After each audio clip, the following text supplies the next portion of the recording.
नमस्कार, स्वागत है आप सभी का एजुकेशन के 86 में। रुख करते हैं बिहार की तरफ। जैसा कि आप सभी को पता है दोस्तों कि 67वीं बीपीएससी प्रारंभिक परीक्षा का एडमिट कार्ड आज जारी कर दिया गया है। चूँकि आज 25 अप्रैल है और 25 अप्रैल के डेट में भी एक नोटिफिकेशन भी जारी किया गया है। कुछ महत्वपूर्ण निर्देश दिए गए हैं वहाँ पे, जिसको कि आपको जानना बेहद ज़रूरी है, क्योंकि अगर आप एग्ज़ाम दे रहे हैं तो कुछ गलतियाँ आपको इस एग्ज़ाम से बाहर कर सकती हैं। ध्यानपूर्वक देख लीजिएगा। जिन भाई बहनों का यहाँ पे एडमिट कार्ड और सिग्नेचर मैच नहीं कर रहा है, या फिर वो थोड़ा सा फ़ोटो और साइन अगर ब्लर आया है, तो भी आपके लिए कुछ अपडेट यहाँ पे नोटिफिकेशन में दिए गए हैं। लेकिन कुछ भाई बहन यहाँ पे बहुत ही ज़्यादा निराश थे अपने एडमिट कार्ड पे सेंटर्स देकर। जी हाँ, ये भेदभाव क्यों आखिर बीपीएससी ने ऐसा किया है, और उन छात्रों के साथ, चूँकि मैं मेल कैंडिडेट की बात करूँगा, उन छात्रों के साथ यहाँ पे गलत हुआ है। चूँकि देखिए, छात्रों का जो सेंटर है वो सेंटर दे दिया गया है अदर डिस्ट्रिक्ट में, और अदर डिस्ट्रिक्ट ऐसा नहीं कि बहुत पास वाले डिस्ट्रिक्ट में दिया गया है। ये सेंटर आपके दूर दराज में भेजा गया है। कुछ छात्र ऐसे हैं जिन्होंने फ़ोन किया, बताया कि भैया मैं रोहतास से हूँ, मेरा खगड़िया ज़िला भेज दिया है। कुछ ऐसे स्टूडेंट थे जो कि कैमूर ज़िले से थे, वो कह रहे हैं कि मेरा भागलपुर भेज दिया है। और भागलपुर वाले छात्र बोल रहे हैं कि भैया मेरा आरा के क्षेत्र में भेज दिया है सेंटर। तो बहुत सारा ये जो है भेदभाव देखने को मिला है। बल्कि वहीं पे जो महिला छात्राएं हैं उनका सेंटर पता किया गया, तो वो बता रही कि मेरा होम सेंटर ही है। जनरली जितने भी छात्राएं हैं अभी तक फ़ोन की हैं उनका यहाँ पे बताया गया। आप लोग भी अपना कमेंट सेक्शन में कमेंट करके ज़रूर बताइएगा कि आपका सेंटर आपके ज़िले से कहाँ पड़ा है। तो यहाँ पे आयोग को इस पे संज्ञान लेना चाहिए। और आखिर तैयारी जो है छात्र और छात्राएं दोनों ही एक लेवल पे कर रहे हैं, और इसमें बहाली की प्रक्रिया जो होती है ये बहुत ही बड़े लेवल पे होती है। यानी कि इसमें ऐसा कोई भेदभाव नहीं दिखाना चाहिए लोगों को, यहाँ आयोग को, कि ये सेंटर से इतना दूर भेज के इनको डिस्टर्ब किया जाए। ये भी आखिर उतनी ही पढ़ाई की है जितनी छात्राएँ पढ़ाई की हैं। तो यहाँ पर ये भेदभाव दिखाकर थोड़ा नाइंसाफ़ी तो किया है आयोग ने इस एग्ज़ाम को लेकर। तो भाई, आप जितने मेल कैंडिडेट हैं, मैं आपको यहाँ पे बोलना चाहूँगा कि तैयारी आप अपनी इतनी अच्छे से रखिए और उस पर कॉन्फिडेंस रहिए। मुश्किलें तो 1000 आएंगी, बेड़े भी 1000 देंगे यहाँ पे, और रुकावट भी आपको 1000 मिलेंगी, लेकिन आपको अपने लक्ष्य पे ध्यान रखना है और अपने जो है एग्ज़ाम पे फोकस करके ही चलना है। आप एक दिन पहले सेंटर्स पे जाके वहाँ पे अपने आप को फुल्ली प्रिपेयर रखें कि आपको एग्ज़ाम देना है और कुछ नहीं। ये सिर्फ़ और सिर्फ आपको डिस्टर्ब करने का एक अवसर यहाँ पे आयोग ने नहीं छोड़ा है। तो आप लोग के लिए मैं आपको आपकी तरफ से ये चीज़ें बोलना चाहूँगा कि अपनी तैयारी में अच्छे से लगे रहिए और फोकस्ड रहिए बीपीएससी एग्ज़ाम पीटी को लेकर। बाकी महिला छात्र भी अच्छे से एग्ज़ाम देंगी, होम सेंटर है, तो ऐसा सोचकर ना जाएं एग्ज़ाम देने कि मेरे तो पास में ही है, पढ़ लेंगे कभी भी। ऐसा बिल्कुल मत सोचिएगा, आपके साथ भी धोखा हो सकता है। तो यहाँ पे एग्ज़ाम सेंटर्स को लेकर ये दिक्कतें हुई हैं। एग्ज़ाम पैटर्न के बारे में भी बात करेंगे इस वीडियो में आगे चलेंगे तो किस पैटर्न पे आपका ये पूरा एग्ज़ाम होगा बीपीएससी का, सिलेबस के बारे में भी डिस्कस करेंगे थोड़ा। और एडमिट कार्ड कहाँ से डाउनलोड कर सकते हैं आप लोग, वो बताऊँगा वीडियो में, तो वीडियो को अंत तक ज़रूर देखिएगा आप लोग।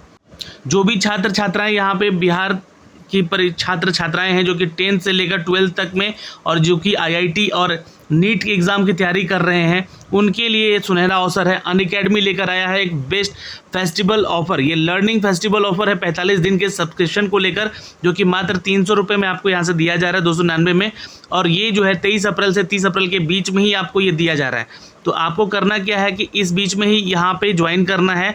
और ये जो है यहाँ पे आपको नीट यूजी के साथ साथ यहाँ पे दोस्तों देख सकते हैं क्लास 8 to 12 की जर्नी को लेकर, और साथ में आईआईटी जेई को लेकर भी सारे अपडेट दिए जाएंगे। आपको 299 में मिल रहा है सब्सक्रिप्शन, जल्दी लें।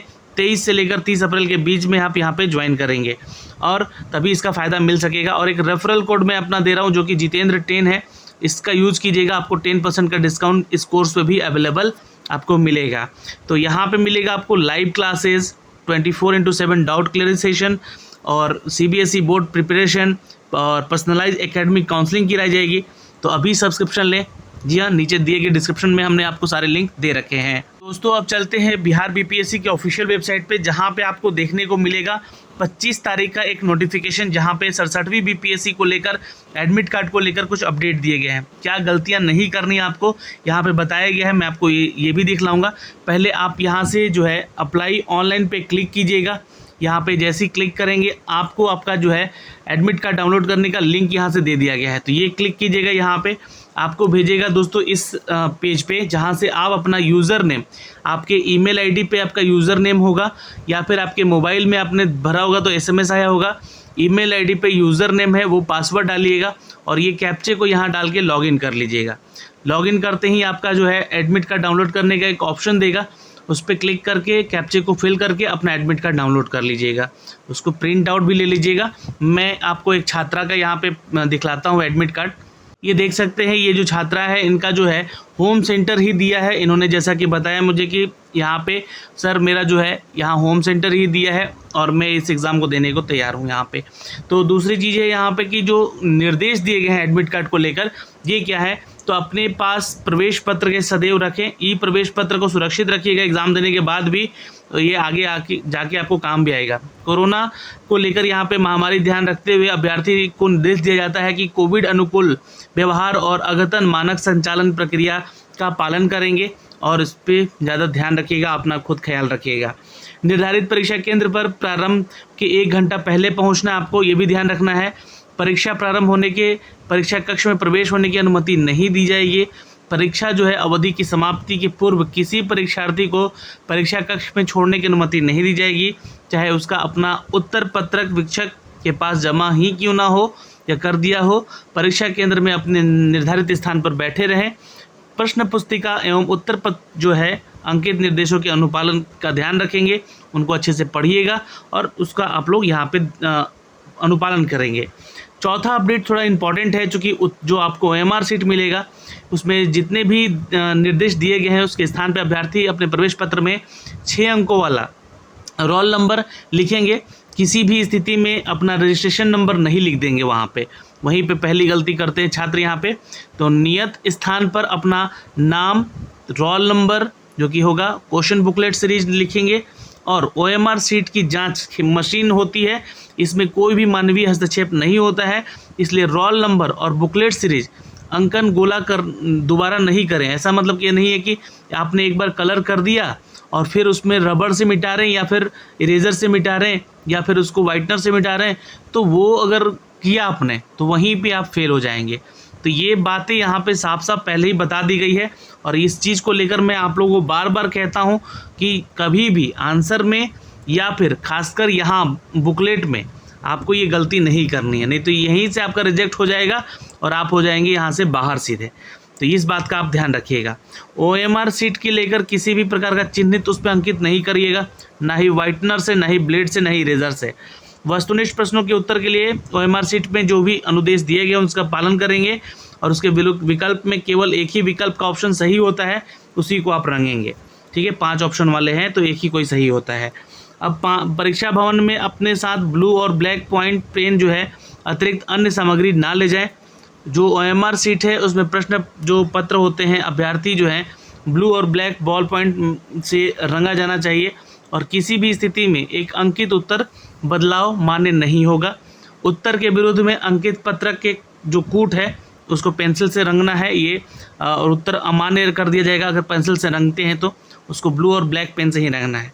बाकी मोबाइल फ़ोन वगैरह मत ले जाइएगा, गैजेट वगैरह, जैसे तो छात्र मानते नहीं है, बट पकड़े गए तो आपको वहाँ पे बाहर किया सकता है। कैलकुलेटर या स्मार्ट वॉच भी नहीं लेके जाना है। प्रवेश पत्र जो है 67वीं प्रारंभिक परीक्षा के लिए ऑनलाइन आवेदन के द्वारा की गई जितनी भी प्रविष्टि है सही मानकर ये जानकारी आपको दी जा रही है। यह प्रवेश पत्र आपकी पात्रता को निर्धारित नहीं करता है, आपके द्वारा ऑनलाइन जो अपने डॉक्यूमेंट्स के अपडेट दिए हैं उसी को सच मानते हुए भिन्नता पाई गई अगर आपके साक्षात्कार के समय या डॉक्यूमेंट वेरिफिकेशन के समय, तो आपको वहाँ से भी बाहर किया जा सकता है। तो ये सारी बातें यहाँ पे अपडेट कर दी गई हैं दोस्तों। ठीक है, कदाचार लिप्त पाए जाने पर आपको एक्ट 1981 के तहत कार्रवाई भी की जाएगी। बिहार लोक सेवा आयोग की तरफ से आपको वंचित भी कर दिया जाएगा परीक्षा देने से। और अभ्यर्थी अपना फोटो युक्त पहचान पत्र जरूर ले जाएंगे, जो कि पैन कार्ड हो सकता है, ड्राइविंग लाइसेंस या फिर वोटर कार्ड वगैरह हो सकता है। तो इन सभी चीज़ों का ध्यान जरूर रखिएगा। तो ये कुछ दिशा निर्देश आपके एडमिट कार्ड पर दिया गया है दोस्तों। अब जो यहाँ पे दिया गया है कि जो इसके रिगार्डिंग आपके जो एक नोटिफिकेशन दिया गया है, इसमें कहा गया है कि 67वीं BPSC प्रारंभिक परीक्षा के प्रति अभ्यर्थियों के द्वारा ऑनलाइन आवेदन अपलोड किए गए फोटो हस्ताक्षर का इमेज अस्पष्ट है या अपठनीय है एवं रिक्त है तो वैसे अभ्यर्थियों को सूचित किया जाता है कि आपके कागजात साक्ष्य परीक्षा की निर्धारित तिथि 8 मई को संबंधित परीक्षा केंद्र पर जो केंद्राधीक्षक को समर्पित करिएगा, यानी कि फ़ोटो और अपना सिग्नेचर और आपका जो भी अगर वहाँ पे क्लियर नहीं है उसको आप लोग केंद्राधीक्षक को बताएंगे। आपको देखिए एक नीचे जो फॉर्म दिया गया है और ये वो फॉर्म है जिसमें कि अपना नाम, पिता का नाम, रोल नंबर, रजिस्ट्रेशन नंबर भर के एक आपको गजटेड ऑफिसर का सिग्नेचर करा के जाना होगा।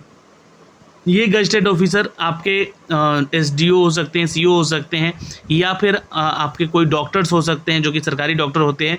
तो यहाँ से उनका सिग्नेचर आप ले सकते हैं, उनका मुहर लगवा सकते हैं कि हाँ ये मैं ही हूँ, और ये आपको लेकर जाना होगा साथ में। अगर फ़ोटो वगैरह स्पष्ट नहीं है आपके एडमिट कार्ड पे तो, है ना, और ये केंद्राधीक्षक को जाके दिखलाएंगे, वहीं उन्हीं के सामने आपको जो है फ़ोटो चिपकाना होगा।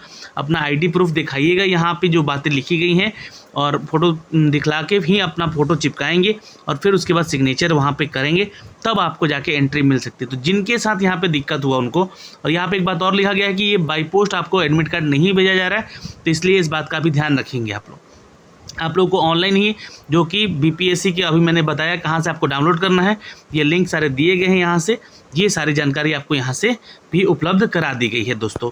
तो मैंने आपको ये सारा डिटेल यहाँ से दे दिया। फिर भी अगर आपका कोई डाउट रहता है तो आप कमेंट सेक्शन में कमेंट करके भी पूछ सकते हैं। अब जो छात्र हैं यहाँ पे उनके साथ तो देखिए नाइंसाफ़ी हुई है, क्योंकि उनका जो है 25 अप्रैल को जो एडमिट कार्ड जारी किया गया है, इसमें जो है उनका जो एडमिट कार्ड सेंटर है ना, वो काफ़ी दूर दूर दिया गया। किसका? तो मेल कैंडिडेट का, है ना, मेल छात्रों का। तो उनके साथ हुआ है नाइंसाफ़ी। मैं एक छात्र का दिखलाता हूँ यहाँ पे। देखिए ये जो छात्र हैं इनका जो सेंटर दिया गया है ये खगड़िया ज़िला दे दिया गया है। ये जो छात्र अपना मुझे एडमिट कार्ड भेजे, ये बोले कि भैया ऐसा है कि हमारा जो है वो क्षेत्र कैमूर का है और हम कैमूर ज़िले से हैं, और मेरा जो सेंटर देखिए खगड़िया दिया है। तो ये हमारे साथ नाइंसाफ़ी हुआ है। आयोग जो है इस पर संज्ञान ले और आगे से ऐसा ना करे, उन छात्रों के साथ गलत ना करे जिनकी तैयारी अच्छी खासी है, उनको इतना दूर दूर सेंटर देके उनको सिर्फ डिस्टर्ब करने का यहाँ पे अवसर बीपीएससी ने लिया है। आप सेंटर जब बना चुके हैं पूरे 38 ज़िले में इन्होंने सेंटर बनाया है, कोई ऐसा ज़िला खाली नहीं है, तो आप छात्रों के साथ ऐसा नाइंसाफ़ी क्यों किए हैं? इसका जवाब जरूर आयोग को देना चाहिए आगे आकर, और इसके ऊपर भी संज्ञान लेना चाहिए उनको कि आखिर ऐसा क्यों किया गया उनके साथ। तो ये छोटा सा अपडेट था दोस्तों जो कि मैंने आप तक साझा करना था। आप अपने दिशा निर्देशों को ध्यान से पढ़कर अच्छे से समझ के और 1 घंटा पहले सेंटर पे पहुंचिएगा। कहीं भी आपका सेंटर है जाकर एग्ज़ाम ज़रूर दीजिएगा। ऑल द बेस्ट है आप सभी छात्रों को, और मिलेंगे आप लोगों से अगली वीडियो में नई स्ट्रेटजी के साथ। बट उससे पहले मैं थोड़ा सा आपको एग्ज़ाम पैटर्न बता दूं यहाँ पे, क्योंकि मैं एग्ज़ाम पैटर्न के बारे में पहले भी आपको डिस्कस कर चुका हूँ। जो प्रीलिम्स परीक्षा है इसमें जनरल स्टडी का यानी कि जीएस पेपर आपका होता है।